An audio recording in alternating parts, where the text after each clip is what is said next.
New सैनिक school में admission लेना चाहिए या नहीं लेना चाहिए। इससे भी अधिक इम्पोर्टेंट सवाल कि ये न्यू सैनिक स्कूल आखिर कितने अच्छे हैं भी या नहीं हैं। इन्हीं सब मुद्दों पर आज कुछ बात हम आप लोगों को बतलाएंगे। जो भी बात हम आप लोगों को बतलाएंगे, आप लोगों में से बहुत सारे लोग मेरी इन बातों से सहमत हो भी सकते हैं, सहमत नहीं भी हो सकते हैं, लेकिन इतनी उम्मीद हम जरूर करते हैं कि जो भी बात हम आप लोगों को बतलाएंगे, यदि आप उसको ध्यान में रखते हैं तो जो डिसीजन आप लेने वाले हैं उसमें आपको काफ़ी हेल्प हो जाएगी। काफ़ी नहीं तो थोड़ी बहुत हेल्प तो हो ही जाएगी, ऐसी उम्मीद हम कर सकते हैं। अब बात करते हैं हम लोग कि सैनिक स्कूल कितने अच्छे हैं, इसमें एडमिशन लेना चाहिए या नहीं लेना चाहिए। तो एक बात, जब भी आप न्यू सैनिक स्कूल को कंसीडर करने जा रहे हैं या ये सोचने जा रहे हैं कि हम इसमें एडमिशन लें या ना लें, एक चीज़ जो सबसे पहले आप लोगों को नहीं करनी है वो है न्यू सैनिक स्कूल और ओल्ड सैनिक स्कूल का कंपैरिजन। न्यू सैनिक स्कूल को आप कभी भी पुराने सैनिक स्कूल से कंपेयर ना करें। यदि आप ऐसा करते हैं तो हो सकता है कि आपको आकाश पाताल का अंतर नज़र आएगा। यदि ऐसा हो गया तो फिर न्यू सैनिक स्कूल के बारे में कुछ भी अच्छा सोचना आप लोगों के लिए पॉसिबल नहीं हो पाएगा। और देखिए, ये कंपैरिजन जो है ना, ये रियलिस्टिक भी नहीं है, सही भी नहीं है, क्योंकि जो चीज़ हमें नहीं मिल रही है, नहीं मिलने वाली है, न्यू सैनिक ओल्ड सैनिक स्कूल कहीं ना कहीं आपको अलॉट नहीं हुई, तभी जाकर आप न्यू सैनिक स्कूल के बारे में सोच रहे हैं। तो जो चीज़ हमें मिल ही नहीं है उसका कंपेयर हम ऐसे चीज़ से क्यों करें जो हमें मिलने वाली है। हम वैसे दो ऑप्शंस का या वैसे दो कंडीशन को कंपेयर कर सकते हैं जो ऑप्शन हमारे सामने हैं या जो दो कंडीशन हम लोग के सामने में आने वाले हैं। जैसे यदि आप न्यू सैनिक स्कूल में एडमिशन नहीं लेते हैं तो आप अपने बच्चे को घर पर तो रखेंगे नहीं बिठाकर, कहीं ना कहीं तो उसको पढ़ाएंगे। जहाँ वो पढ़ रहा होगा आप वहीं पर कंटिन्यू करेंगे या फिर उसको आप चेंज करेंगे। तो जो न्यू सैनिक स्कूल में एडमिशन लेने के बाद, नहीं लेने के बाद आपके बच्चे का जो कंडीशन होगा उस कंडीशन का आप कंपेयर करें न्यू सैनिक स्कूल के कंडीशन से, तब जाकर आप न्यू सैनिक स्कूल के बारे में एक सही आकलन या सही डिसीजन जो है सो आप ले पाएंगे। अब बात आती है कि हम ये डिसीजन करें तो करें कैसे। आखिर पता तो चले कि जो स्कूल हमें अलॉट हुई है वो स्कूल आखिर हैं कितने अच्छे, उनके कंडीशन के बारे में पता चले, तब तो हम अपने कंडीशन के बारे में सोचें। तो इसी चीज़ को थोड़ा सा ना समझने के लिए हमने ये छोटी सी चीज़ यहाँ पर लिखी है। ये हमने रुपीज़ टर्म्स में लिखी है ताकि आप लोग आसानी से समझ लें, लेकिन आप लोग इस डाटा को किस किस टर्म में एनालाइज करेंगे वो भी आप लोग को हम बतलाएंगे अभी थोड़ी देर में। सबसे पहले जब आप इसको ध्यान से देखिए तो हम क्या लिखना क्या चाहते हैं ना कि एक जॉब है कोई जहाँ पर 40,000 पर मंथ की सैलरी होगी। एक जॉब है जहाँ पर कोई जॉब करने दी जाता है तो उसको 40,000 रुपये पर मंथ मिलेंगे। दो आदमी है, एक है वो ऑलरेडी कहीं जॉब कर रहा है, उसको 30,000 रुपये की सैलरी मिल रही है। एक दूसरा आदमी है वो भी कहीं जॉब कर रहा है, उसको 50,000 की सैलरी मिल रही है। सेम जॉब, ये दोनों अपने जॉब से संतुष्ट नहीं है, ये हमने मान लिया, ये जॉब चेंज करना चाहते हैं, लेकिन ये 30,000 वाला आदमी इस 40,000 वाले को ईजिली एक्सेप्ट कर लेगा। उसको काफ़ी अच्छा लगेगा कि चलो 10,000 हमें ज़्यादा मिल रहे हैं, क्योंकि इसकी जो कंडीशन है इससे ये बेटर कंडीशन में जा रहा है। लेकिन जिसको 50,000 है वो अपने जॉब से सेटिस्फाइड नहीं है, ये जो 50,000 वाला जॉब है इससे सेटिस्फाइड नहीं है, लेकिन फिर भी ये इस 40,000 वाले को ऑप्ट नहीं करेगा, क्योंकि जान रहा है कि हम जिस कंडीशन में हैं उससे भी बुरे कंडीशन में हम पहुंच जाएंगे। तो सेम चीज़ है, एक को अच्छा लग गया, एक को बुरा लग गया, और ये सही भी है। तो ठीक यही चीज़ आप लोगों के साथ भी होनी चाहिए और होगी भी। दुनिया में कोई ऐसी चीज़ नहीं है जो जनरली सबको अच्छी लग गई हो, और दुनिया में ऐसी भी कोई चीज़ नहीं है जो सबको बुरी लग गई हो। किसी को अच्छा लगा, किसी को बुरा लगा।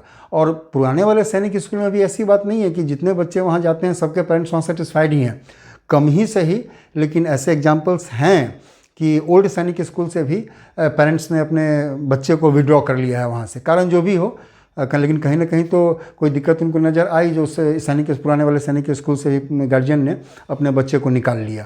तो यहाँ पर सेम इसी कंडीशन में आप लोग डालें। अब यहाँ पर तो रुपये की बात है, आप लोग किस टर्म में सोचेंगे तो 2-3 टर्म हैं।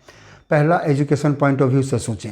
दूसरा, जो वहाँ हॉस्टल में जो रहन सहन है, जो इन्वायरमेंट है, उसके बारे में सोचें। तीसरा पॉइंट, खाना पीना एक बहुत बड़ा इंपॉर्टेंट चीज़ होता है। जब आप अपने बच्चे को हॉस्टल में डाल रहे होते हैं तो खाना कैसा मिल रहा है ये काफ़ी इंपॉर्टेंट है, तो इसके बारे में भी सोचें। एजुकेशन के बारे में यदि हम कहेंगे तो देखिए क्या है, इसको आप कैसे सोचें कि यदि आपके बच्चे का ना एजुकेशनल जो परफॉर्मेंस है वो काफ़ी अच्छा है, पढ़ने में काफ़ी तेज़ है, किसी कारण से कुछ ऐसा हुआ कि ठीक है पुराना वाला सैनिक स्कूल उसको नहीं मिला, लेकिन पढ़ने में वो काफ़ी अच्छा है। यदि ऐसे बच्चे न्यू सैनिक स्कूल में जाते हैं जहाँ की पढ़ाई उतनी अच्छी नहीं है तो उनको शिकायत रहेगी कि पढ़ाई उतनी अच्छी नहीं है। लेकिन वैसे बच्चे जो पढ़ने में उतने अच्छे नहीं थे, लेकिन चूंकि कट ऑफ में आ गए हैं तो उनको वो स्कूल अलॉट हुई है, उन्होंने एडमिशन लिया है, वही बच्चा जब वहाँ जाएगा तो कहेगा कि नहीं पढ़ाई तो ठीक है, क्योंकि उसका जो एजुकेशनल परफॉर्मेंस था वो इतना अच्छा नहीं था, उसको थोड़ा सा अच्छा मिला तो उसको अच्छा लगने लगा। तो एक ही स्कूल एक पॉइंट पर एक स्टूडेंट के लिए अच्छा हो गया, दूसरे के लिए अच्छा नहीं हुआ। सेम यही चीज़ आप खाने पीने में भी देख सकते हैं। यदि किसी के खाने पीने का अभी का रहन सहन जो है वो काफ़ी स्टैंडर्ड है, काफ़ी अच्छा है, वो यदि न्यू सैनिक स्कूल में जाता है तो हो सकता है कि वहाँ का खाना पीना, वहाँ के रहने का तौर तरीका जो है सो उस बच्चे को या उस पेरेंट को अच्छा ना लगे या उसको उसमें कहीं कमी नज़र आए। सेम उसी जगह कोई रूरल बैकग्राउंड का बच्चा है, वो रहता है वहाँ गांव में, वहाँ पढ़ाई की उतनी सुविधा नहीं है, कुछ भी नहीं है, लेकिन नंबर उसको इतने अच्छे आ गए कि उसका उसी न्यू सैनिक स्कूल में सिलेक्शन हो गया। वो बच्चा जब वहाँ जाएगा तो उसको भी और उसके पेरेंट्स को भी सब कुछ अच्छा लगेगा, क्योंकि वो जिस कंडीशन में था उससे बेटर कंडीशन में पहुँच गया। तो ये इस तरह से 2-3-4 पॉइंट्स और हो सकते हैं। जो भी चीज़ है जो आप अपने बच्चे को अपने घर पर प्रोवाइड करा रहे हैं उसके टर्म में सोचें। और भी कुछ इंपॉर्टेंट फैक्टर्स है। बहुत सारे पेरेंट्स अच्छे ऐसे हैं जिनको कोई दिक्कत नहीं है, लेकिन दोनों वर्किंग हैं। वर्किंग नहीं है तो कुछ और भी फैक्टर है, लेकिन उसका इफेक्ट ये हो पा रहा है ना कि वो अपने बच्चे को उतना टाइम नहीं दे पाते हैं, और टाइम चूँकि नहीं दे पाते हैं तो उनके बच्चे के परफॉर्मेंस पर ना उसका असर दिखता है।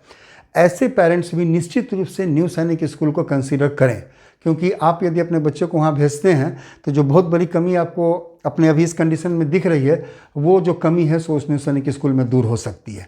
ये एक छोटी सी बात थी, बहुत सारा पॉइंट है, तो आप लोग सुनी सुनी बातों पर नहीं जाएं। सबसे मेन इंपॉर्टेंट बात यही है कि आप जिस कंडीशन में हैं उस कंडीशन को आप कंपेयर करें न्यू सैनिक स्कूल से। जो भी चीज़ आप जानकारी न्यू सैनिक स्कूल के बारे में ले सकते हैं लीजिए। सरकार ने अपनी तरफ से सब कुछ देखकर, सब कुछ सही समझकर ही इन सैनिक स्कूल्स को अप्रूवल दिया है। इन सैनिक स्कूल में भी कुछ कंपेयर करेंगे तो आपको कुछ ज़्यादा अच्छा, कुछ कम अच्छा नज़र आ सकता है, वो अलग बात है। लेकिन आप यदि इसमें एडमिशन लेते हैं अपने कंडीशन को देखकर तो कोई बुरी बात नहीं होगी, लेकिन आपको अपने कंडीशन के हिसाब से देखकर इस स्कूल को चूज़ करना पड़ेगा कि एडमिशन हमें लेना है कि नहीं लेना है। अब आखिरी बात हम बताते हैं कि आप फाइनली आप एडमिशन लेना चाहते हैं, लेकिन जो चीज़ आपको जानकारी चाहिए थी न्यू सैनिक स्कूल के बारे में, या जितनी जानकारी चाहिए थी उतनी जानकारी आपको नहीं मिल पाई, लेकिन फिर भी आप छोड़ना भी नहीं चाहते न्यू सैनिक स्कूल को, तो ऐसे पेरेंट्स यदि अपने बच्चे का एडमिशन न्यू सैनिक स्कूल में कराते हैं तो उनका क्या स्टेक पर है, क्या रिस्क उनको मैक्सिमम रहेगा, ये भी आप लोग जान लीजिए। ये भी आप लोगों के लिए काफ़ी अच्छा लगेगा, आप लोगों को जान लीजिएगा तो ये काफ़ी हेल्प करेगा आप लोगों की।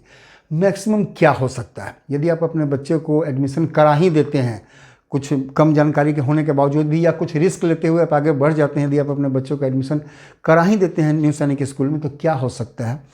1 साल क्लास 6 में एडमिशन होगा, क्लास 6 में आप देखिए कि उस स्कूल से आपको सेटिस्फैक्शन होती है या नहीं होती है। 1 साल काफ़ी लंबा टाइम होता है, आपको किसी से पूछने की भी ज़रूरत नहीं पड़ेगी।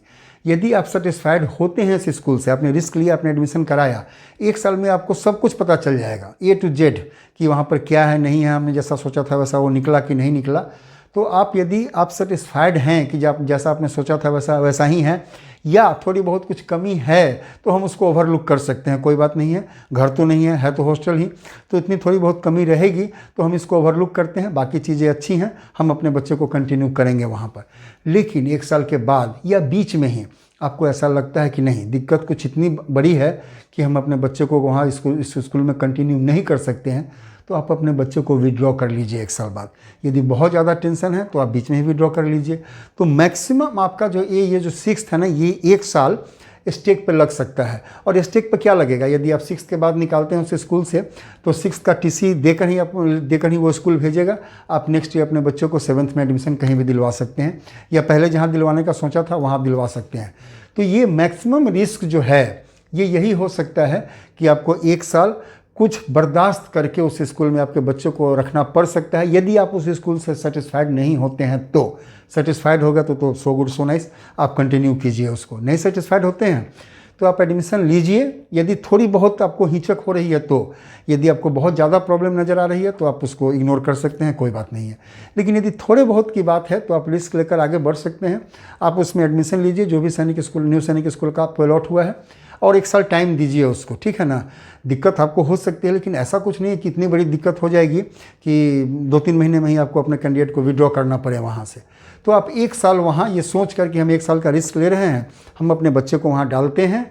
यदि सब कुछ ठीक रहा तो कंटिन्यू रखेंगे, यदि नहीं ठीक रहा तो 6th के बाद हम टीसी लेकर निकाल लेंगे अपने बच्चे को और 7th में जहाँ कहीं भी होगा वहाँ एडमिशन दिलाएंगे।